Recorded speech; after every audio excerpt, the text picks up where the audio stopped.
पाचवीचा 12वा धडा आहे परिमिती व क्षेत्रफळ। परिमितीची व्याख्या सांगतो आधी। परिमिती म्हणजे कुठलीही बंदिस्त आकृती असू द्या, त्या बंदिस्त आकृतीच्या सर्व बाजूंच्या लांबीची बेरीज म्हणजे परिमिती होय। त्या आकृतीला जेवढ्या बाजू असतील त्या सर्व बाजूंच्या लांबीची बेरीज म्हणजे त्या आकृतीची परिमिती असते। तर आपण उदाहरण संग्रह 48 मध्ये पहिलं गणित आहे। हे बघा अशी आकृती आहे आणि तिची परिमिती काढा म्हणून सांगितलं तुम्हाला। तर बघा एका साइडनं मोजत यायचं। 7 सेमी पहिली बाजू घेतली, दुसरी बाजू 16 सेमी, तिसरी बाजू 20 सेमी आणि पुढची शेवटची बाजू आहे 14 सेमी अधिक 14। मग या सगळ्यांची बेरीज करायची आपण। पहिले एकक स्थानच्या अंकांची बेरीज करूया।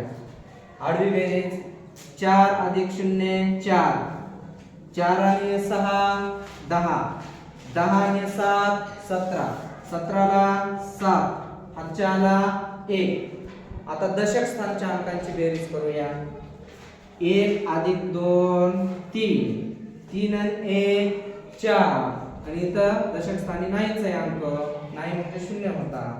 तर किती झाले 2 आणि 1 3 आणि 1 4, 4 ला 4, 4 लिहिण्याच्या आधी हातचा 1 आलेला होता 5, 5 ला 5 लिहून ठेवायचे।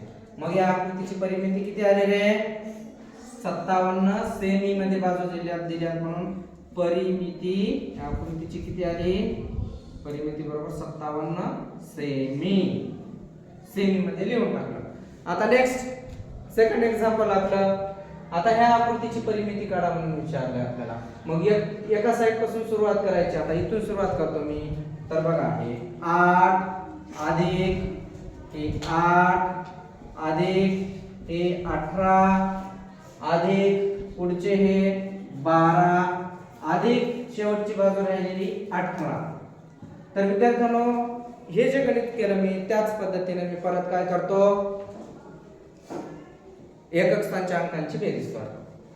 8 आणि 2 किती झाले 10, 10 आणि 8 18, 18 अधिक 8 18 19 20 21 22 23 24 25 26, 26 आणि हे 8 26 च्या पुढे 8 मोजायचे। 26 27 28 29 30 31 32 33 34, 34 ला किती लिहू रे 4, हातचे किती येतात इथं 3।